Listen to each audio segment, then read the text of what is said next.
फांसी दे दी। इतनी कहानी कहकर हीरामन तोता बोला, ऐ राजकुमार, औरत जात का कोई भरोसा नहीं। आप किस्मत वाले हैं जो आपको राजकुमारी सत्यभामा के महल से भागने का मौका मिला। फिर से अपनी गर्दन मत फंसाओ। राजकुमार बोला, हे हीरामन तोते, चाहे मेरे प्राण ही चले जाएं, किंतु एक बार के लिए ही सही, पर राजकुमारी सत्यभामा मुझे मिल जाए बस। यह कहकर वह लंबी सांसें भरने लगा। उसकी यह दशा देखकर राजा वीरसेन ने कहा, हे हीरामन, जब तक इसको वह स्त्री नहीं मिलेगी तब तक इसका दुख दूर न होगा, और मेरा भी खाना पीना हराम है। मैं खुद वहां जाऊंगा और राजकुमारी सत्यभामा के 10 सवालों का जवाब देने की कोशिश करूंगा।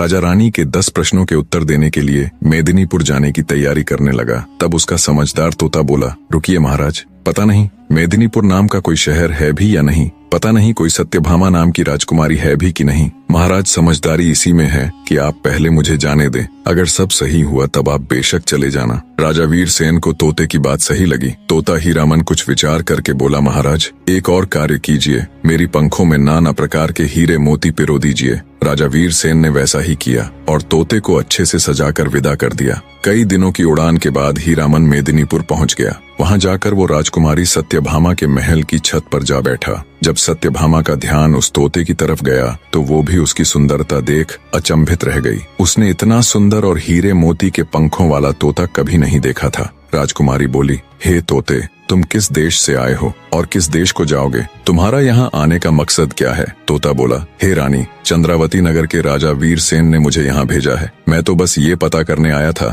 कि सच में कोई मेदिनीपुर नगर और राजकुमारी सत्यभामा असल में है कि नहीं। पर हे रानी, मैं तुमसे एक बात पूछना चाहता हूँ, सच बताना, तुम इतनी उदास क्यों हो? ऐसे क्या पाप किए हैं तुमने? तोते की बात सुनकर राजकुमारी सत्यभामा हैरान रह गई। उसने अपने मन में सोचा, ये तोता नहीं बल्कि कोई राजकुमार है। यह मंत्र से तोता बनकर मेरा भेद लेने आया है। इसको पकड़कर मार देना चाहिए।